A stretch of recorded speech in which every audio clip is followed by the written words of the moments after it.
I mean, we're recording this the Wednesday before Thanksgiving. So yes, how are you doing? I'm doing good. I just sent Milo a grocery list because he gets off work and there's a QFC, there's a store right next to him. So he's like, okay, time to go into my other job of shopping for groceries.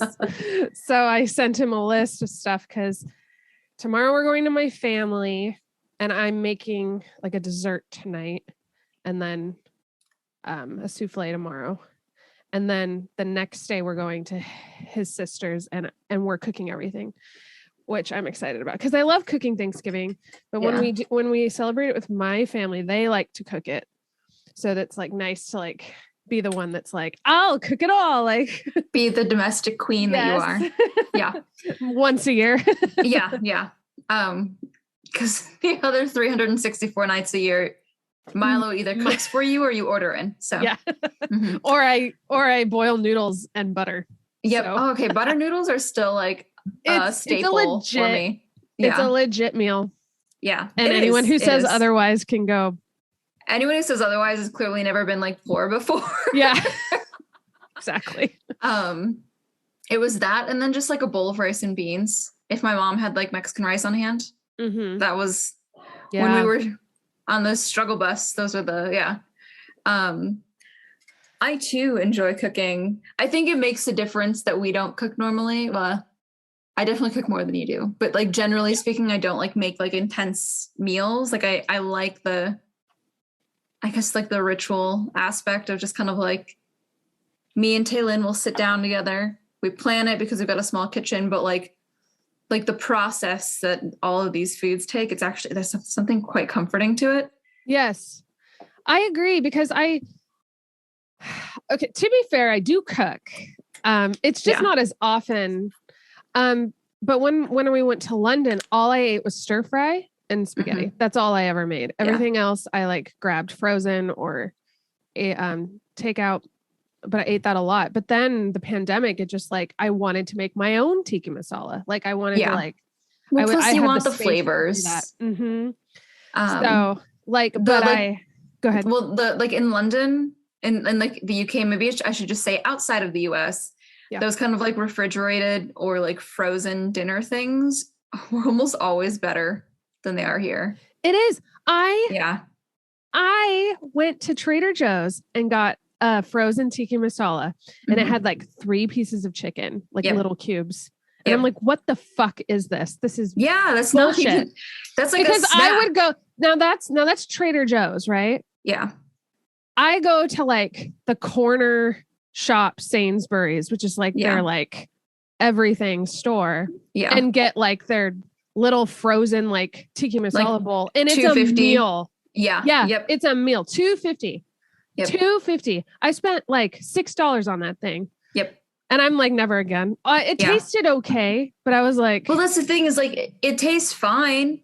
Yeah, but then you're still hungry afterwards. Like I should have gotten 2, so that would have equaled like a full meal, and then I would have paid for 4 or 5 times what it would have been. I could have gotten like a bibimbap like bowl for that much. That was like fresh. I could have ordered in. I could have like DoorDash that bitch and like gotten like a better meal. I used to get this. Actually, I think it was a tikka masala from Morrison's because there was that Morrison's around the corner from my dorms, and same where it's like now I could make it, but it won't be that. And there's no point, like there's absolutely no point in me trying to just buy like a frozen version out here because I know it's not going to be as good. Yeah. I know in my heart. Yeah. Yeah. I know. Yeah. So I understand kind of like, like I made my zucchini pasta that I make, which is not actual zucchini pasta. It's pasta with zucchini in it. And I like was like chopping up the vegetables and there's just something very like, cathartic about that. And, when you don't do it very often, Milo does it every night, but I'm like, it was kind of nice. I feel that. I understand that. Yeah. I think it's nice too. Cause like I try to do that at least like once a week where it's like, I sit down, like I have like a nice full meal. But like doing it with people too. I'm like, as I like point to my roommates, past that door. that makes a big difference. It's nice. It's like a community thing. Yeah. Yeah, for sure. Even if like I don't fully support the holiday anymore. Oh, yeah. It's still nice to like get with friends and like have an excuse. I mean, I think just, getting together with people. Yeah. And breaking bread or whatever, Yes, breaking bread. Drinking wine. We're going to make, and by we, I mean me, a spiced cider that I'm really excited for. Yeah, I haven't made it in a few years, so that'll be good. That is exciting. Yes. Fall. Yes, I know. Yeah. I know it's been getting really, really cold here, and I'm like, nice. And I'm like, oh, the leaves are gone. And I'm like, well, maybe there'll be leaves, down south where I'm going. I was like, I don't know. I'm like next to the water, so maybe like the wind blows harder, and I'm like hoping the leaves will be there. Because after reading this book, I'm just like, oh, I really want like red leaves. That's about the time when we get red leaves, right? It's November. Yeah. We had a warm day today, actually. I hate it. I know. Hate it. Yeah. It's so mean. It is. Like we had like a really nice, cool few weeks. And then just like random warm day. But it's also because we're supposed to get thunderstorms tomorrow, which could make Thanksgiving interesting because we could potentially lose power again. That could be really fun, maybe. Not for the cooking part. Like fingers crossed after all the cooking's done. Get your turkey done. Yeah, we've got a ham. Well, we're doing the ham on the grill. Nice. Yeah, we did that last year. It came out pretty good. But all of the sides, all the different forms of potatoes we've got, like can't necessarily be done on an open fire. Yeah, exactly. Like I could makeshift something on the fire pit, but should I have to? No. No, I should just have the electricity I'm paying for. Yeah, you guys get a lot of power outages. Yeah, we do. It sucks. Gotta love Texas. Yeah. I love Texas.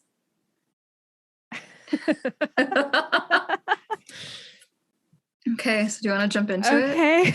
I think this is the first time with one of like Armentrout's books that you're actually possibly more excited than I am. Me?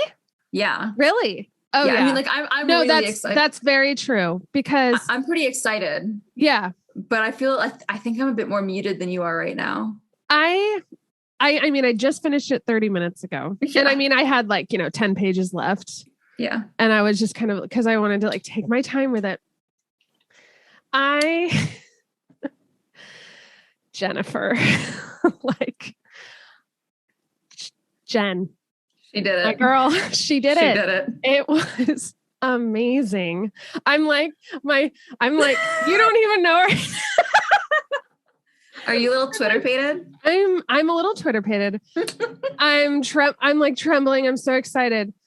It was just great. I enjoyed every minute of it because there was just so like, even in the beginning, when you're like when she's like exploring the city and you're like getting to know like Ezra and Odetta and like Holland and all these people, it's like, that was still really interesting.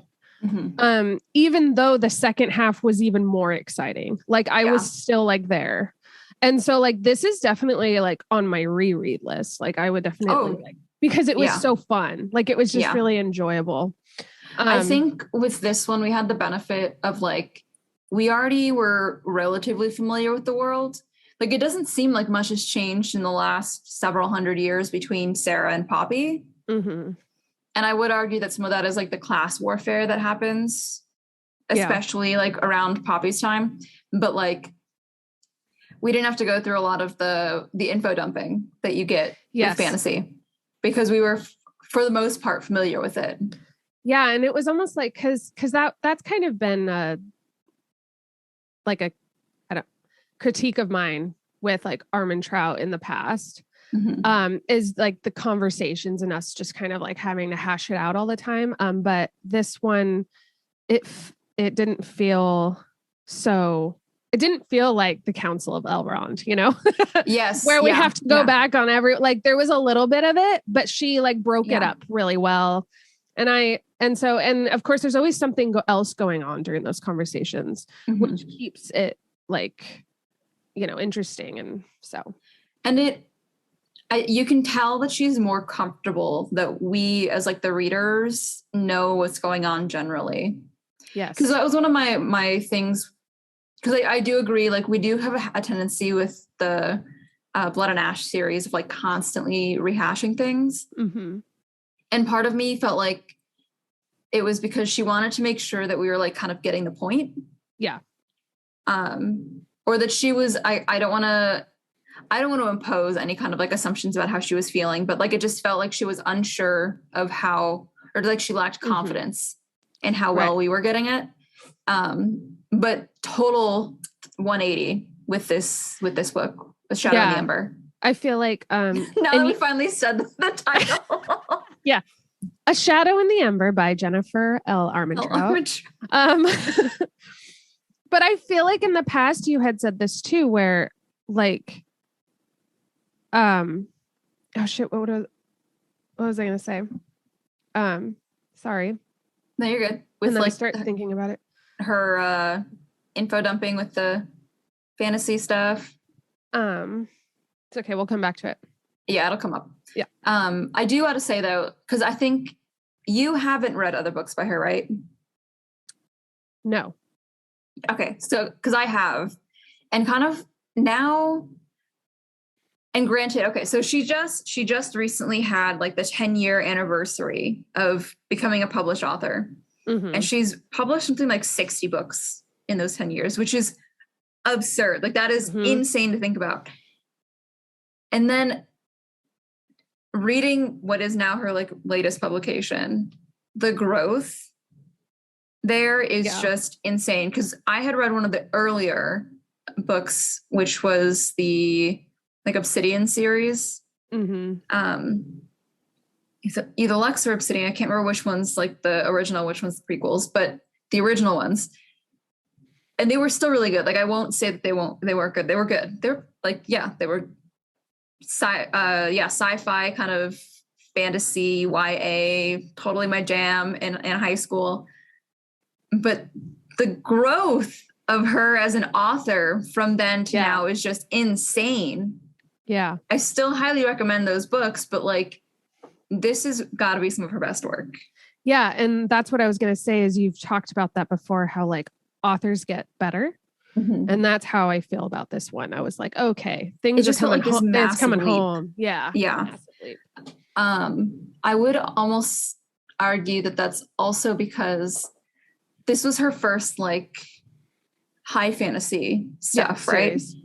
And so you can see her kind of like getting the feel for it in Blood and Ash. She like she gets more confident, and like they always say if you want to like get better at things, you need to challenge yourself, right? You need to do things that you're not entirely comfortable with. And like this is a prime example of why that's so important, why sometimes stepping out of your own genre or stepping out of your own style sometimes is like imperative to your own growth. Because the difference between that old book that I read and this one, insane, but also the difference between From Blood and Ash and this one, also crazy. She's so much better. And she wasn't even bad before. Yeah. Oh. Yeah. Okay. Where to start? So I do actually, there's a couple of points that I want to start, that I think we should start with. Okay. I will present and then you can decide. We can talk about the prophecy at the very end. Okay. Or we can talk about, this isn't an or, if you want to talk about something, literally anything else, we can. Or we can talk about kind of like Sarah versus Poppy. Okay. Yeah. Yes, I think we will get to that. Yeah, I think those are good. I think the Sarah versus Poppy one is definitely bigger because they're obviously the main characters, and it's going to come up a lot. So I don't want to push it too far into the conversation. Real quick, I wanted to ask you, and I meant to like take time to like find it before hopping on. I don't know, this might be asking a lot. Do you know if you marked the part where Ash talks about love? Like in the middle? But I've got a Kindle, so maybe I can search it. Ooh. Because it talks about his father and his mother. when he talks about like I might have marked it being I wanted like, to reread it because that comes back and I'm like, oh, that's so interesting. It comes back at the very end when they're like, it's to do with love. And she's like, that's the worst possible thing you could say to us right now. But it is such a good point with like their relationship too. Yeah. Because she's like, oh, of course he's never going to love me. Like that makes such a difference. Yeah. And like there's conversation that he had with her about that, like makes a difference in how she thinks he sees her. There's that conversation. And there's also the fact that like her mom just like does not love her, period. Yeah. And like, I'm not usually one to be kind of black and white about that. I found it. Oh, did you find it? Okay, cool. Yeah, exactly. I'm not usually one to be really black and white about that, but you could see that she was like, what's like a nice way of saying like negligent, basically. Like she was a negligent mother for the most part. And then when she was giving her attention, she was shaping her into this killing machine, or she was telling her how she's just like wasting space and how she knows that she planned this somehow because it was just meant to piss her off, like all of that kind of bullshit. But then in the scene, like the midway when Tavius is abusing her, when he's like whipping her in front of them, and Nyktos he shows up and he's killing him, and her mom like begs for Tavius's life. And I have to agree with what his mom said, or what he said to her mom, which was just shut the fuck up. Yeah, I know. Like not the time or place. And I even like how Ezra was like, well, she just like, she didn't like quite. She was like, she wasn't, no, she wasn't quite like, oh, I want to see it. But she wasn't like, she was like, we don't need him anymore. Just let me turn around. Like, yeah, exactly. I also, because we've talked before about how I actually quite enjoy the violence within Blood and Ash. Something about, and actually it's not like something about, I know why, but like that scene when she stuffs the whip down Tavius's throat was actually really satisfying. It was jarring, but in a satisfying way. Like I wasn't expecting it to get that intense that fast. I wasn't expecting it to get detailed either. But I also think that it alludes that there was probably more going on. Yeah. In her and his past. And I think that is another, oh gosh, there's just so many ways in which, like you said, we're probably going to compare this, not only Poppy to Sarah, but like the books and like the writing, I think, because, you know, Poppy like went through abuse and stuff, but we went through it kind of with her. Yeah. A little bit. And the violence and the vengeance in which she put on Tavius, like told us. Yeah. Like what she had gone through, I think. Yeah. Without having to spell it out. And I think that that's like a really mature way of like, you can coming to that, you know? No, I fully agree. You can kind of see it almost in the prologue because she's like getting ready. It's that first time when she's being presented to Nyktos, and kind of like one by one, family members come in to say goodbye or to like give her words of wisdom or whatever it is. And he like stalks around her like a lion or like a tiger or like a predator, watching her. And like, that's the point where I don't even know if I would need to find out, or if I were to find out, I don't even know if I'd need him to have physically touched her at some point. Yeah. But to have existed in a house where like he is presented as the next in line. So like with ultimate power when it comes to the kids, and he's got this kind of predatory behavior for most of his life for most of her life around him. Like, that is enough. Yeah. And I think having read Blood and Ash, like we already know how dark she can get.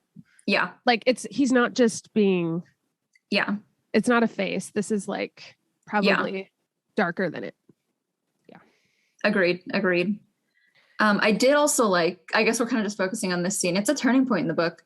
The fact that the servant girl was the one who spoke up and said, and like called those guys out. Because you can see from when we first meet her and she's like praying under her breath to her like getting conning Sarah into getting trapped in that room. And then you can like, that's the only point when they meet. So that's the point when that servant girl decided, I actually like Sarah. Yeah. Yeah. And when when presented with the opportunity, she saw like a moment to defend Sarah. She's like, Sarah is not the kind of person that they've led me to believe she is. Yeah.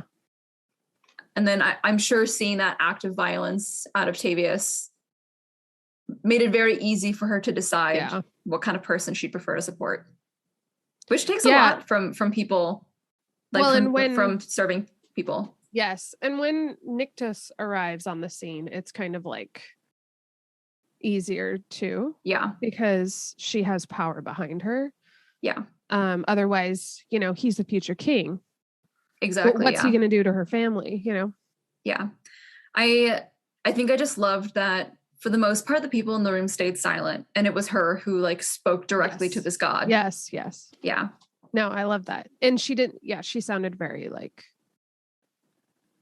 confident and she didn't sound afraid. Yeah, no. I love when we hopped on the other day and you were like, what part are you on? And I'm like, well, he's torturing her. And you're like, what part? And I'm like, what? I'm like, it's a long scene. You were like excited, like what part? And I was like, what are you talking about? And the time I wanted to make sure Nyktos hadn't showed up when, like, I wanted to see where you were with that because I didn't want to like reveal that to you. And then later I found out what other times. So I just thought that was funny. Yeah. But you pretty much stopped right before he showed up, didn't you? And so that when you were like, Tavius is there, I was like, are you going to say anything about the other person who's there? Is she there yet? I don't think so. She just stopped at like the climax of the movie, just paused it as like Voldemort's reborn. Yeah.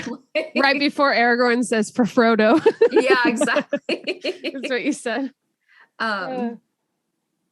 Okay. So I guess we can get a little bit into like Poppy versus Sarah then. We're kind of we're inching that way.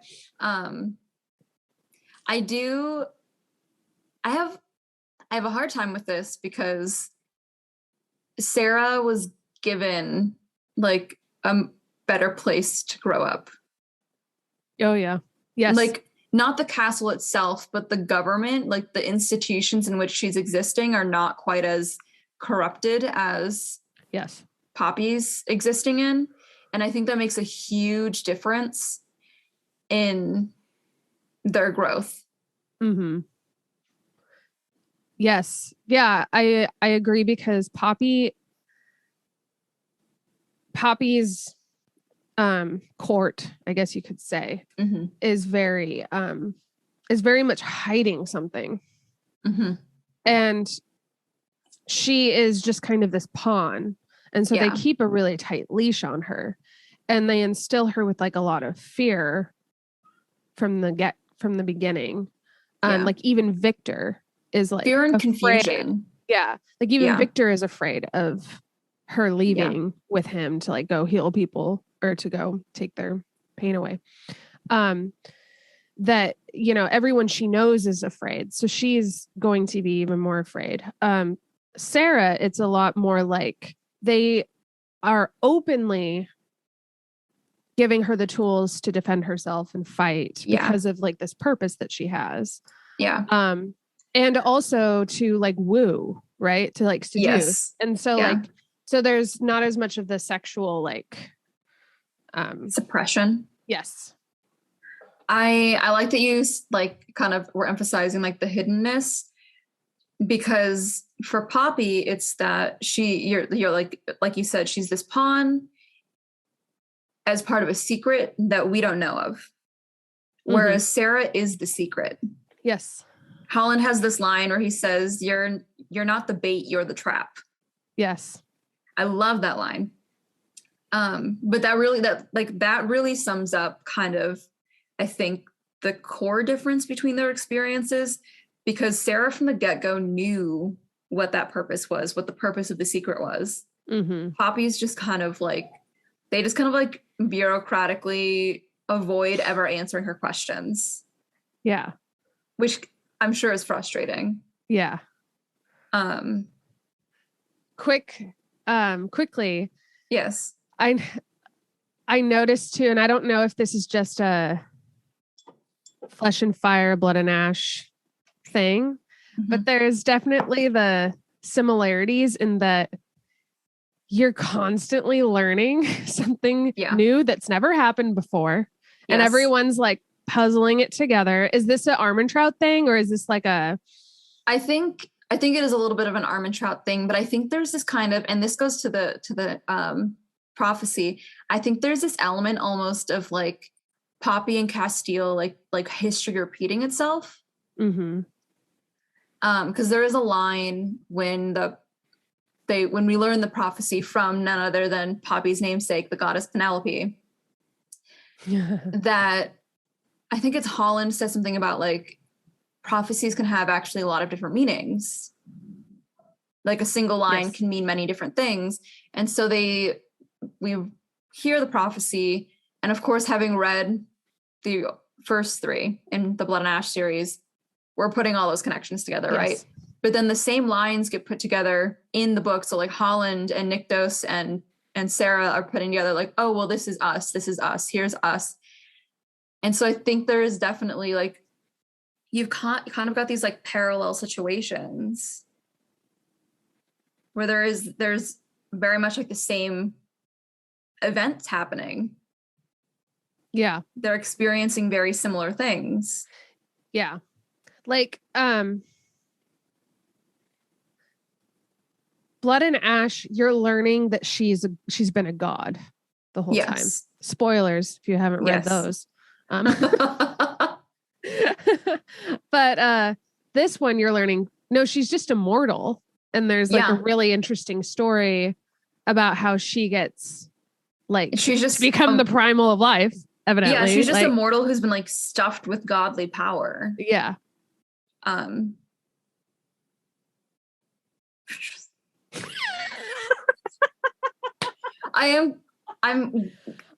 literally was like a shadow in the Ember. like who's the shadow going into the Ember? So, I'm sorry, my head was definitely in the gutter for about 24 hours, and I can't get out. It has to be. Their sex scene. Okay, no, we can't get to that yet. We will. Yeah, we will get to that. But if we do that now, we won't stop. Yeah. I completely lost my train of thought.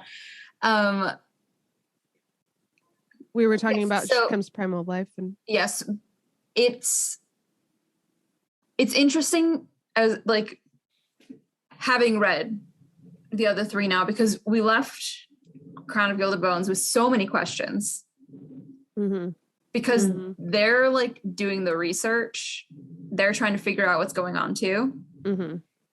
And this one like answered so many of them. So like now we have the full prophecy. Yep. Now we understand like Poppy and Nyktos, Sarah and Nyktos, that is Poppy's grandparents. There's a line that Sarah says, something about if she were to like ever have kids and she found out somebody hurt them. It's when she sees the gods killing that baby. Then she would skin them alive. And now like I hope beyond all hope that she is the primal of life still incarnate. Yeah. And that we get to see her like enact revenge on Isbeth. because Isbeth has been keeping her son hostage. Because that's what the mountain cat or the cave cat or whatever it was that was in the cage, that's Poppy's dad. Mm-hmm. We found out at the very end. Yeah. He's just been like tortured to the point where he can't turn back into a human. Yeah. And he's in like a cage made of like primals or God's bones or something. Yeah, which they explained in this as well. Yep. In the forest. Sorry. I think that's one thing that I like about Nyktos better than Castile is that like Castile is so worried about protecting Poppy and like I get it because she's been so sheltered. If you give her too much at once, we've seen what she does. She really does not respond well. But Nyktos is very much about like giving Sarah the information. Even when she's being a brat about it, he's like, you can't do this because of this. Yes. Like very A to B kind of like causation. He's very clear about things. I'm thinking about when he was like, you can't leave the castle. Mm-hmm. Yeah. Well, in the parallels too, between like when they're in that, when Castile takes Poppy to that, I don't think it's an inn. It's just like the castle there. Oh, yeah. Mm-hmm. And she's locked in the room. Right. Yep. And then she's now into this like new palace and she's not locked in the room, but she feels like he's trying to give her space. And Castile's just trying to like keep her cooped. Like it was interesting anyways. Castile, well, because I think there is like a bit of the fact that Nyktos is a primal. I think it was like one of his guards, one of the royal guards was like, oh, he knows where you are at all times. He's very aware of where you are at all times. And so I do kind of get that then as well, because if she leaves, he'll know. Yeah. He's got the guard there anyway.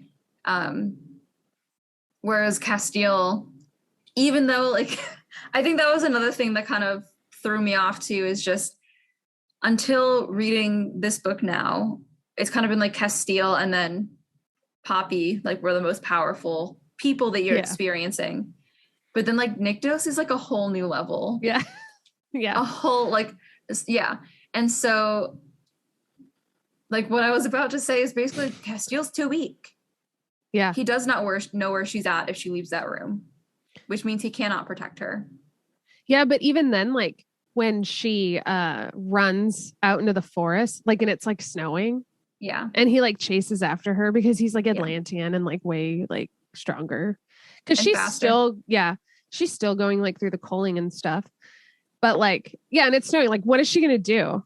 Like, and I feel like he knows that, but like, I think there is this like weird Castile emits kind of this need for control. Yeah.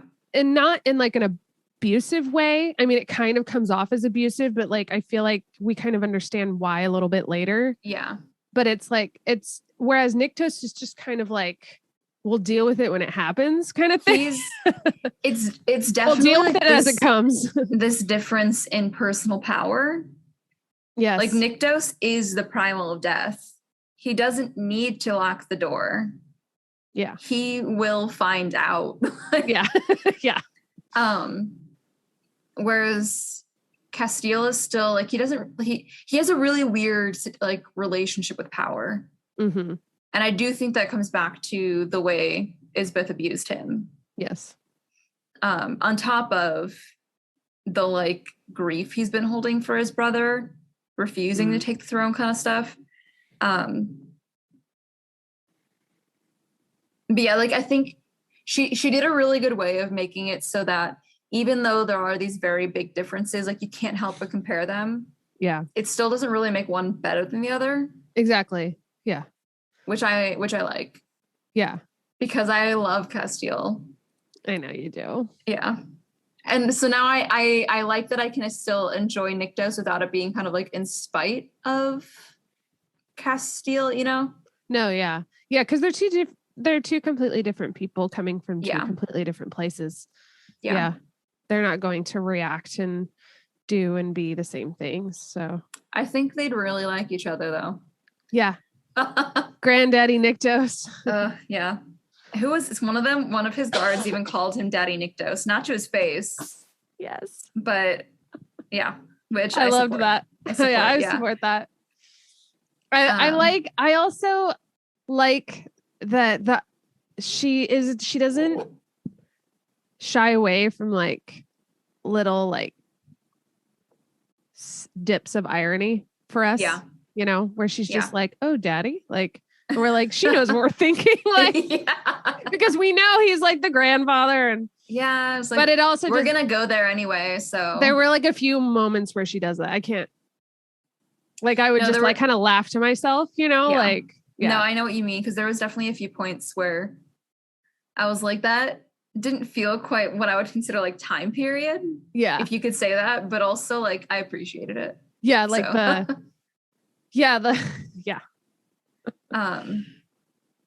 I have mixed feelings on how they came together because he knew who she was. Oh, because he was watching her? Or? Yeah, because we find out later, like we knew that Ash was going to be Nyktos. Yeah. She wouldn't like aggressively push this romance to us and it not be Nyktos.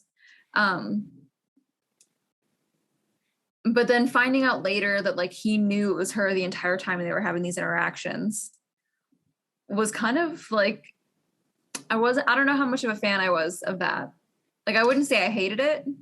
Yeah. But well, like I can't remember exactly what the explanation was for why he was like rooting around and like keeping up with her.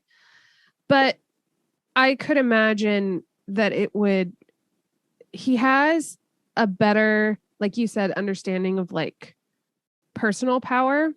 And so he wanted her to choose. Yeah. And so I think he wanted the chance to like see if she would choose him, because and then you kind of get that from like all of his house staff and stuff, is that like he's never been like this comfortable with someone. And so he also didn't even choose his house staff. Yeah. They all like, they chose him. Oh, which quick tangent. The fact that I double checked this because I've read all the books and like now, so I didn't have to risk spoilers, but like we're meeting the gods that become the primals that are sleeping. So like Eos, the one who's like got her all her clothes and has been helping her like get her baths set up and everything. Cool. She's the goddess of love. The one who's like sleeping on the mountain that Poppy saw when she almost jumped off a cliff. Oh, okay. Yeah. I couldn't remember her name because I was like, is that supposed to be Sarah? Yeah. That's awesome. Okay, cool. And then because she has red hair as well, and she thinks maybe it's her mom. Rain, I think it's Rhain. He's one of the royal guards. He becomes the god of like common man and endings. Oh. So we get to see now how like through this second series how all of these gods are going to become. Okay. So, but what I was going to say originally, that's just like a fun thing that I'm excited for. Yeah. Is that Eos points out that like he didn't ask for any of the staff. All of them just go because if they didn't, like it would be in ruins basically. Like he wouldn't ever ask for help. Yeah. And so not just with like her, but with every single one of his relationships, he has needed to be like told that they want to be there. They want to help him. Yeah. And while we're on this subject, because I feel like it might, the love passage. Yes. Give me a minute to. Look at this is my tea. I saw your little manatee. Yeah. Manatee. I love manatees. I love them. I did like a project on them in school. Nice. When I was younger. I think they're so cute. And they're really cute and they make really good tea infusers.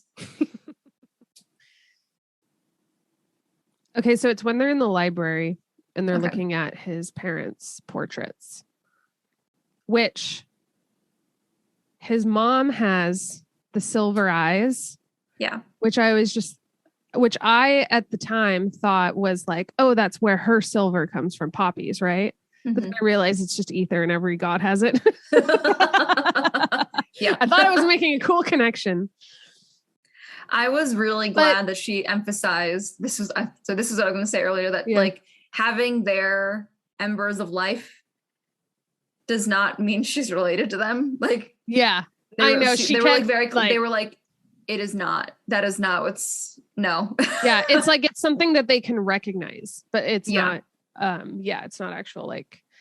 Yeah. But I liked how when she was describing his mother's portrait, it sounded just like Poppy. Yep. It was like the round face and like the full lips and like the red hair. That made me happy. They've got a thing for redheaded women in that family. They do. So,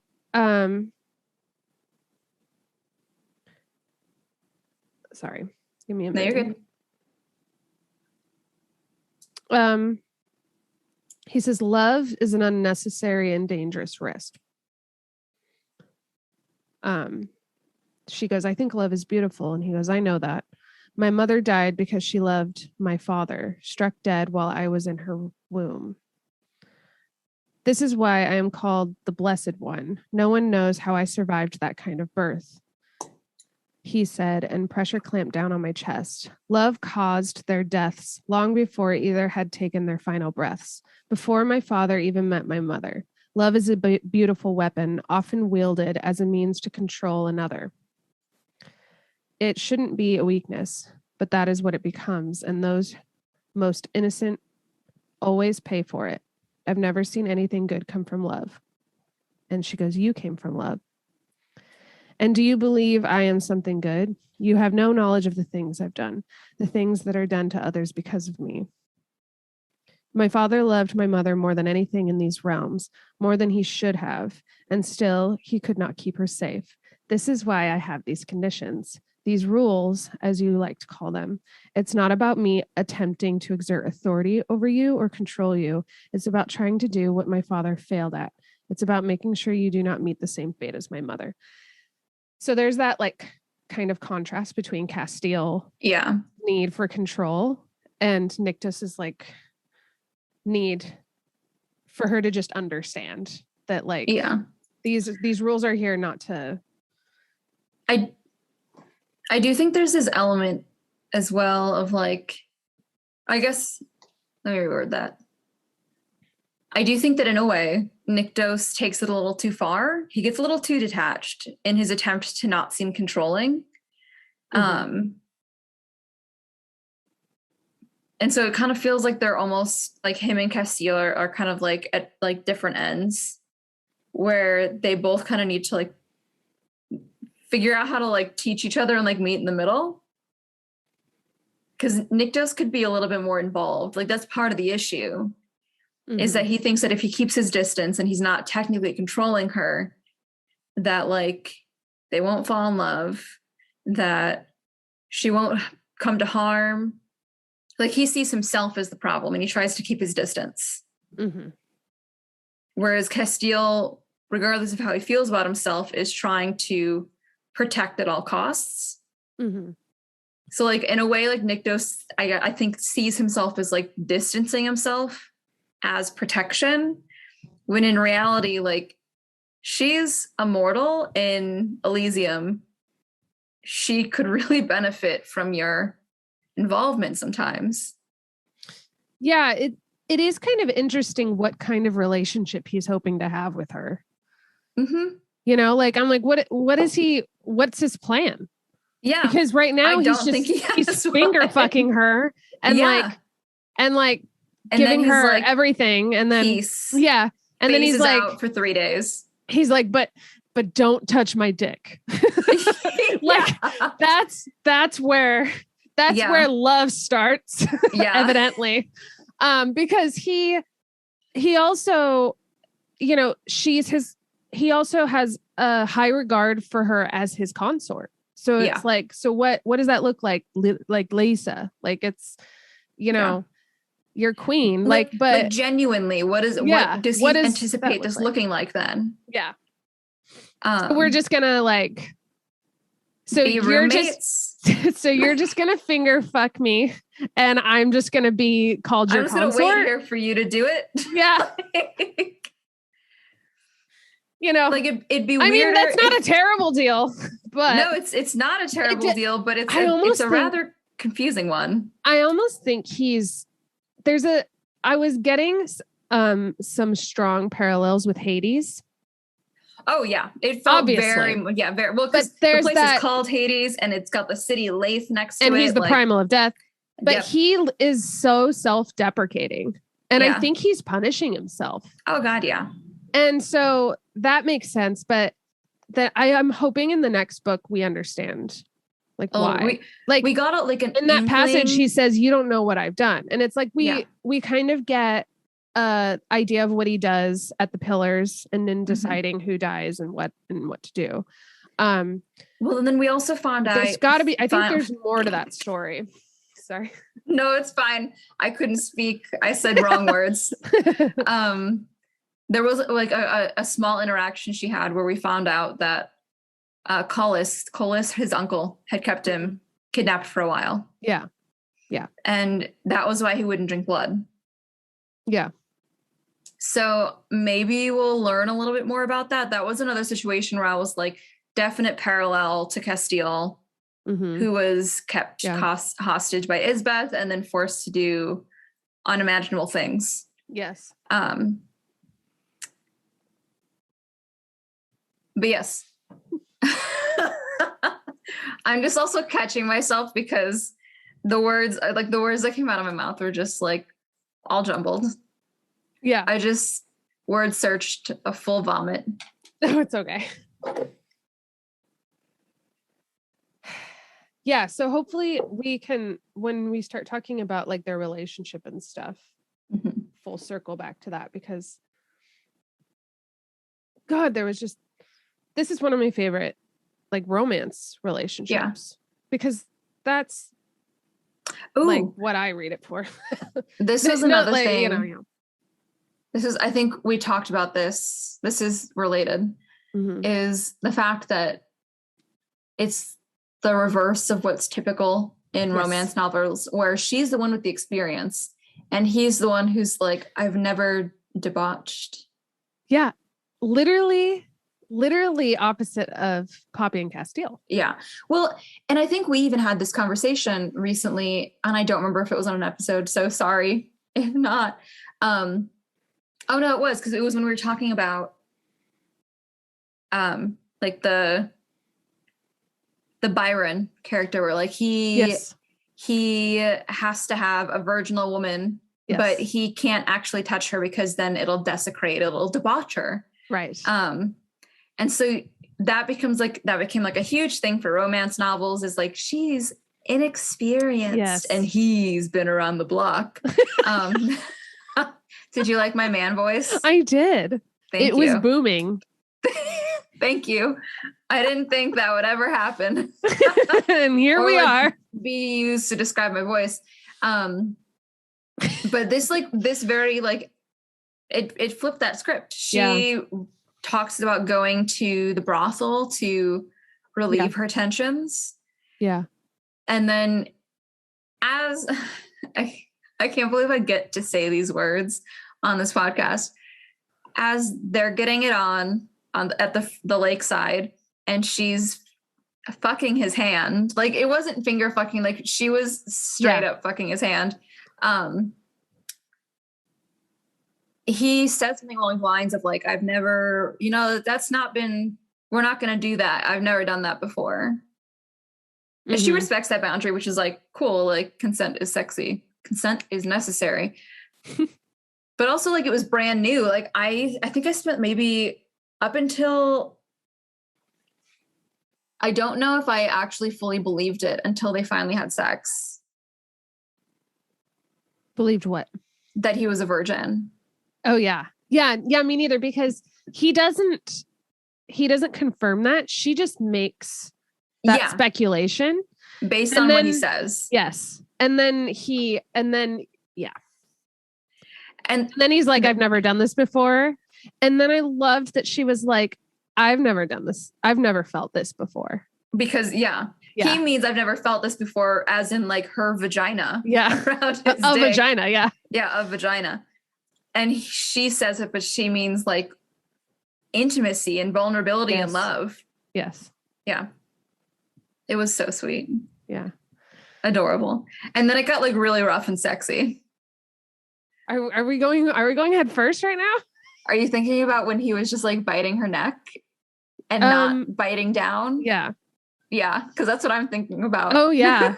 That's all I've been thinking about. Same. It was such, like, speaking of him just having power, like such a power move. So this is why, I don't know. There's a lot going on.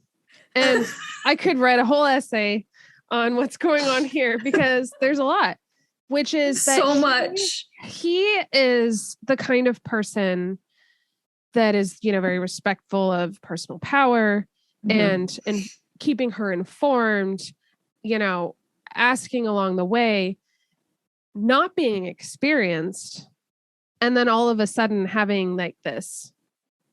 So, okay. So this particular scene is right after he finds out that she is there to kill him. Yes. And so it's definitely an anger fuck. Definitely an anger fuck. And this is what a lot of like romance books are trying to achieve, but they can't quite get there because this is a really sweet spot before he forgives her. Yep. And he still respects her as a person because she knew that he was never going to hurt her. Yeah. And he knows that like he was never going to hurt her. The same as Nyktos, who the Draken, when they're about to walk into the room, because the premise of the scene is that she has to help him feed because he's too injured. Yes. And Nyktos looks at her and he's like, would you have done it? And she can't say yes because she knows. I mean, we all know she wouldn't have done it. Yeah. She was trying to find ways to convince herself. And at every angle, he turned out to be an amazing person. Mm-hmm. And Nyktos knows too. He knows that she never could have done it. Yeah. He does know. And he just wants to punish her a little bit. And I'm like, I get it. Yeah. I'm so there for it. And she like kind of deserves it. Yeah. So that's why this works so well. Is because she can take it. Yes. And she like fully consented. Yes. That's like a huge thing with these scenes. Like I do love the occasional like anger or hate fuck. But this felt different too. Yes. Like, because it comes from the point where like, at first he's just feeding and they're just like, they're getting all hot and heavy, right? She just strips and she's like, well, you said you were going to fuck me. Yeah. Like, and that just flips the switch. Yeah. Like at that point he realizes he's like got permission to do it. Yeah. And I think that made a huge difference as readers. Yes. And I think like it was a hate fuck that was a little bit different because there was actual danger. Yeah. I felt like involved. Yeah. Yes, she knew he would never hurt her. But I don't know. I feel like because he was not because he's evil, but there was like because of his anger and the fact that he wanted her to like, and she almost kind of wants to be like, I don't know. She is pretty self-deprecating. I would say she's similar to Castile. Mm-hmm. And so I think that's one of the reasons that she also believes that he'd never love her, because I don't think she believes that she deserves love. Yeah. She's like, I would just settle for friendship with you. Mm-hmm. But there was like also the threat of the fact that he hadn't fed in a very long time. And he literally says, I don't know what I'm going to do. That's why, because for me, at least, like that's where the threat came for me, because I was like, he is like showing a little bit of unease almost. Yeah. He's a little unsure of his own, I don't want to say abilities. Like, it's not like he's woken up with superpowers. Primitive. Well, yeah, his own like ability to hold back because she's immortal. Restraint. Yes, restraint. Thank you. Because she's mortal. If she was a god, it'd be different. But like, because she would be able to like fight back a little bit, yeah, or like hold her own. And if he were to like bite her a little too hard as a god, she wouldn't die. If he bites her a little too hard or like drags his teeth a little bit too much, or like he grabs a little too hard on part of her body, she's like, it's broken. Yeah. And if he's not in control and he doesn't have the restraint that he usually has, I was like, is she gonna like leave this with like a broken arm? Is he gonna like accidentally break her neck at some point? That was one of the stressful things for me. Yes, no, that was a part of it. Yes, I forgot about that part because that is an important thing. Was there was an actual like with the feeding element of danger. But I felt like too, like just like I said, there's that like sweet spot where he literally doesn't want to see her, kind of like you know that he's angry. Loves her, but he's like heartbroken, and this is exactly what he didn't want, like based off of that, like which just like definition proves of love. that he's capable of love. Yes, they're still at that point where like they haven't admitted it to each other. Yeah. Oh yeah, I know. And it's like everyone else in the room is we have so far to go. I know. They're like, God, just look into each other's eyes for another 5 minutes. Like, yeah. But I love how, remember when we were talking about From Blood and Ash, Flesh and Fire, and we're like, finally, we get a boob bite. This was all done in one like, scene. Immediate. Unraveled. Yes. Yes. It was like we got almost all of it.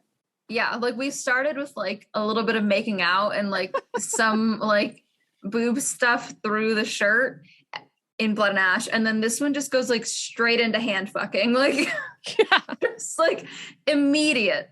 Yeah, we get like a little bit of like, granted we get like a small kiss at first, but that wasn't like, I wouldn't even count that. Like the lake scene was it. Yeah.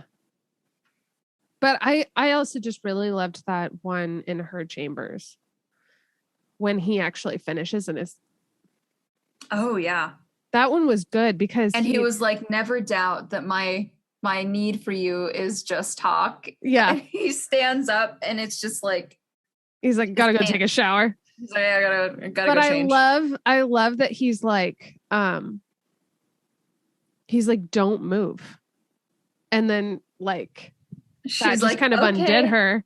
And then he goes, that's it. Like, I'm like, that fucking undid me right there. That's it. Because he also says that later, like in life. She has, I can't remember which scene like it was a horse. In. Yes. I can't remember which scene it was in, but like he says something and then she's just like to herself, she's thinking like, he's not a virgin. Yeah. Yeah. That's why, like, I was on the same page as her throughout the thing where it's like, is he? I don't think he is. Maybe. I don't know. And then, like, he says that in bed and I'm like, oh my God, he was just really good. Yeah. Yep. He knows how to ask somebody for their preferences. What a concept. Well, and she guided him a lot, even in the last scene. Well, when she got on top, she got on top and kind of took control, and then he guided his hands. Yeah. That's it. I kind of in the same vein, I like that the way, so going back to the lake scene, he doesn't really fess up at first to not having experience really. And so we know, like, from the kissing and stuff, he almost certainly has experience with at least other things. But I do like the line where he's like, show me how you want me to touch you. Yes. Because that's sexy. Yes. And he just, in a very sly way, asks for permission to, like, be guided without it being awkward. Mm-hmm. Which I love. Yeah. Because that's one of the hard things about, like, when you've got the female main character who's a virgin, who's like so awkward and she's never done this before and she's not sure what's happening and like what to do next, is that it doesn't always feel sexy. No. Yes. I agree. Yeah. Like It can sometimes if it's done well. But you have to get to a really sweet spot to like get that. It's hard. Yeah, like it's a hard thing to do.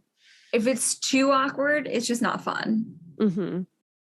And so that made it not awkward. That made it just sexy. It just made it hot. Yeah. Yeah. Yeah. Maybe. Okay. So I had a bit of a thought earlier on in the book. In the first, there seemed to be a general theme of animals. Yes. And animals didn't judge. Page 141. Okay. And then later, oh shit, now I don't know the context of this quote. It just says that's an insult to animals. And now I don't know what page? 275.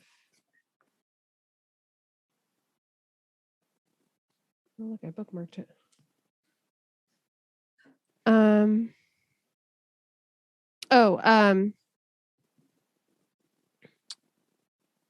It was when Ector was, I don't know, they were talking about something. He was expressing distaste. As the primal returned his attention to those before him, Ector knelt beside me. Distaste filled his deep amber eyes. Animals, he muttered.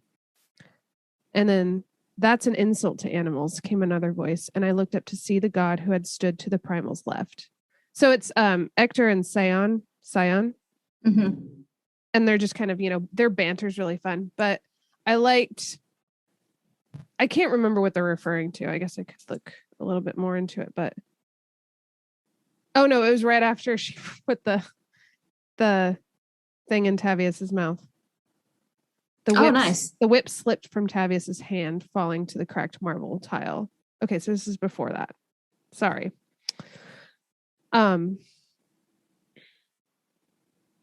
Anyways, so Tavius is the animal. Yes. Right? But then that's an insult to animals, was the next voice. So I feel like and then she's healing these animals earlier. Mm-hmm. And she has this conversation with herself about how she's not sure if she would do it to a human, but she feels a duty to do it for animals, right? Mostly because she doesn't want that kind of like pressure, right? To like do it for humans. But animals are easy because they didn't judge. So you didn't have to worry, right? And that's like a big conversation that Nyktos has with her about how do you decide how to punish someone? Yeah. I think that plays like that conversation is a big part of that too, because like she could save somebody. Let's say she sees somebody dying on the street and she decides to save them because she's like, oh no, like all life is sacred kind of thing. And then she saves them and it's like, he's a pedophile who's running a sex dungeon, like the guy she killed. Like how she's just immortal. She doesn't have the kind of judgment. But that being said, she does get pretty free willing with the knife. Yeah. She like her body count at that point is like 14 people in 3 years. Mm-hmm. Yeah. So I think that might be something we explore a little bit further, definitely.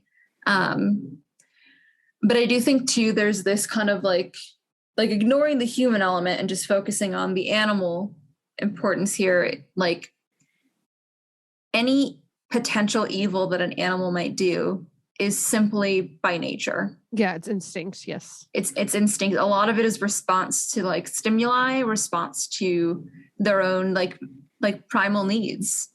Mm-hmm. Like the wolf that she saved, there was a moment where she's worried that he's going to attack her. He's like, he'll probably attack you if he's scared of you or if he's hungry, both of which are just very like, I don't want to say mundane, but they're very like basic. By necessity. Yeah, they're by necessity. Yes, thank you. But again, like flipping that around for a second time, is that she is existing and she recognizes this. She's existing in a kingdom where families are committing suicide together. because they don't see any other way out of it.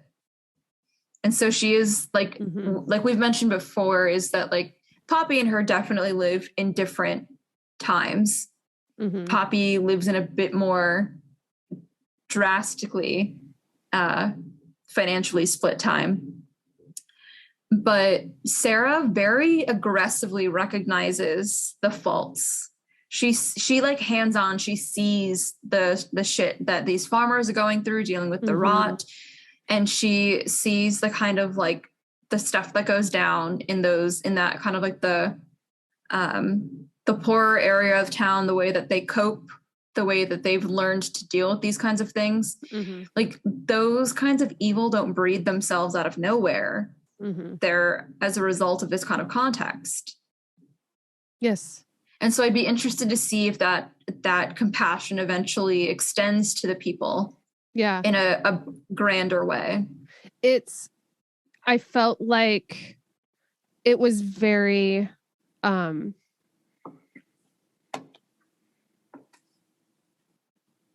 it was very like sympathetic to like the political, which I liked. She even said like they call them the working classes. Like she even literally just said it. Like you know, like Armentrout's like very much like saying something through all of this. I think she definitely had it in Blood and Ash, but because Poppy, and I don't know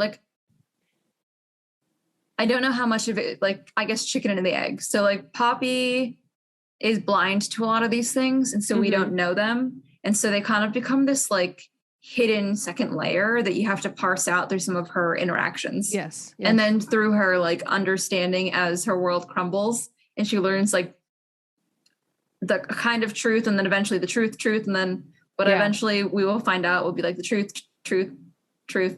Yeah. And she learns this by like traveling, by like seeing Spess's End and stuff. Whereas this one, you saw it through like it's very superficial. Down, it's a very like it's very much it's a very obvious part of the story. It's not something that kind of has to be like unraveled. It's very in your face. But like it's like rather than like going horizontal, like she's going like vertical. Like she's literally going down into the city, you know, to like see. Yeah. No, for sure. And so, and I still didn't feel like I wasn't going anywhere. Like, you know, I still felt the world was really big. I felt like it was all very vivid as well. Agreed. But to continue kind of the animal, it was making me think of the in the soon upcoming episode on Wollstonecraft. Oh yeah. where we talk about Rousseau, but just kind of like my mind was kind of sitting there about how like nature is indifferent. By being human, you have you're granted like choice, right? Yeah. And the wolf doesn't have a choice to be hungry or not to be hungry. Like that's how his instinct functions. But humans are free to choose. And then you have this like really big like theme about choice with Nyktos and stuff. But what I find interesting is that there's never like, you think the rot is this like natural disaster. Yes. But it's not. It's really actually a subversion of nature. It's based off of like the gods' realm. Like, so the gods have like a direct like influence on nature itself, the land, which it's like Colas attempting to subvert his own role that has corrupted nature. Yes. Yeah. Yeah. And then Drakens choose. Which I think is not all like, I liked that he was like, not all dragons chose to become dragons, but all of the ones that you see here chose to become one. I really liked Nyktos. I thought he was super I saw this really good art. I'm going to send it to you after this. Okay. It's one of the artists that we're following, and she like drew the scene where Nyktos walks in holding Jadis. The only time we see her as a human, when he's like, she just wanted her blanket. Yeah. And so she's just like this so little sweet. Yes. Yeah. So sweet. Yep. I just also liked his role as well as agreed. being This kind of fatherly, kind of a Jasper, I would say, almost, because he has dies? No, not in that way. He won't die. I got really scared for a second because I did say, like, he's got this father energy, and anytime I say that, so I'm gonna knock on wood. I know, because we all know Holland's not gonna die, but we'll get back to that. Yeah, no surprise. But no, Nyktos felt very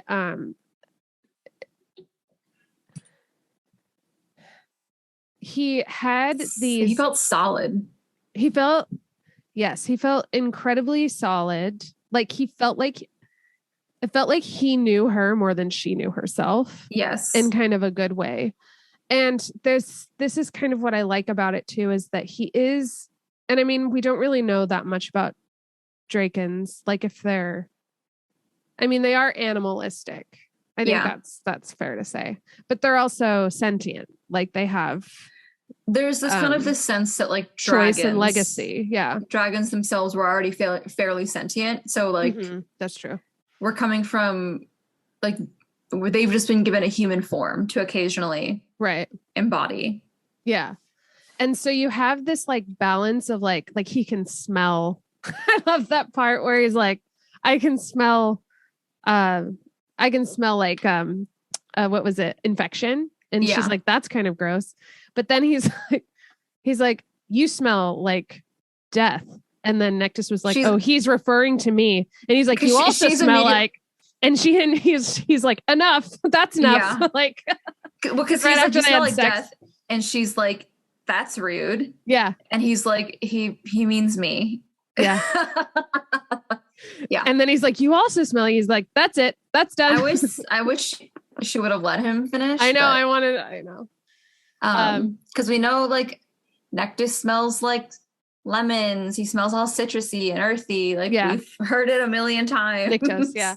No, yeah. And so I like that there's like this balance of him being kind of this animalistic, non-judgmental. Yeah. And then having moments of judgment that is very almost stoic and distant.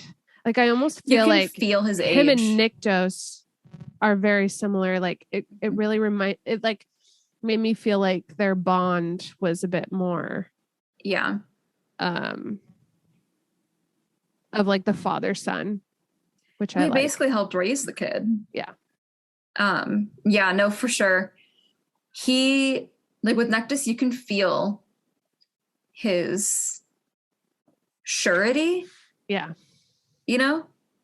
Like he's very confident in himself. Yeah. And not in an aggressive way at all. Like he's very just almost comforting, confident. Well, and he's always there in the intimate, like deliberations. Like when she's like, oh, I have these headaches. Well, let's go get Nyktos. Like, and then there's like, and then when he like brings her to like take, like, he's like, almost take, he brings her to like take her to feed. For him to feed. Like, he's like kind of like the Kieran of Castile. Like, and it's kind of like this, like the nature aspect of like being like that kind of support and like presence. Well, plus if we're gonna go a little bit deeper on that like nature versus civilization kind of topic, having Kieran and having Nyktos do these things for their bonded kings, it's almost like because they're the more animal side, they're the more like connected to nature technically. Like it is the part of Castile and the part of Nyktos that is saying you need to listen to this urge. Your human brain, your dumb monkey brain may be saying not to because you have to punish yourself for something, but you are suffering, which means you have to answer this thirst. They're the ones who are like stepping in and saying that. Yeah. Because they can like recognize at a better I guess, intensity how dire the situation is. Mm-hmm. Yeah. Yeah.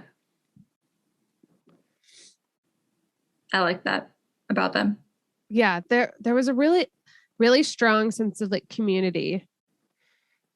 I liked like having Eos there and like even Davina. Yeah. And the kids, you know. Yeah. I love that. I love that we like got Reaver. to see them fly we got to like see him fly for the first time, and like her taking care of Jadis, because we know they're gonna have kids. They're gonna have twins. Which I'm actually kind of excited about in the future. Yeah. Maybe she's already pregnant. Who's to say? Jadis? No, not Jadis. Nyktos and Sarah. I know. Yeah, like that's Malik and whatever his brother's name is. Yeah. The one in the cage. Yeah. That's their mom. But the community felt better in this one. And I think that's because like I don't know why, but I'm less inclined to be suspicious of all of them. Mm-hmm. I am suspicious of Vector. Yeah. Because he killed the guy who tried to kill Sarah. Hamid, that's a really good point. I never thought about that.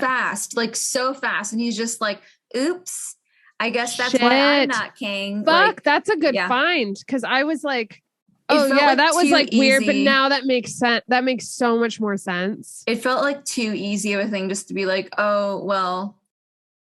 What was her name? I can't remember her name now, but like it starts with an E. Yeah, her yeah, G. Like, oh, well, she told him what happened and Gemma. He got scared. Gemma, yeah. Gemma told him what happened. That's a really and like I was easy like, red herring. Yeah.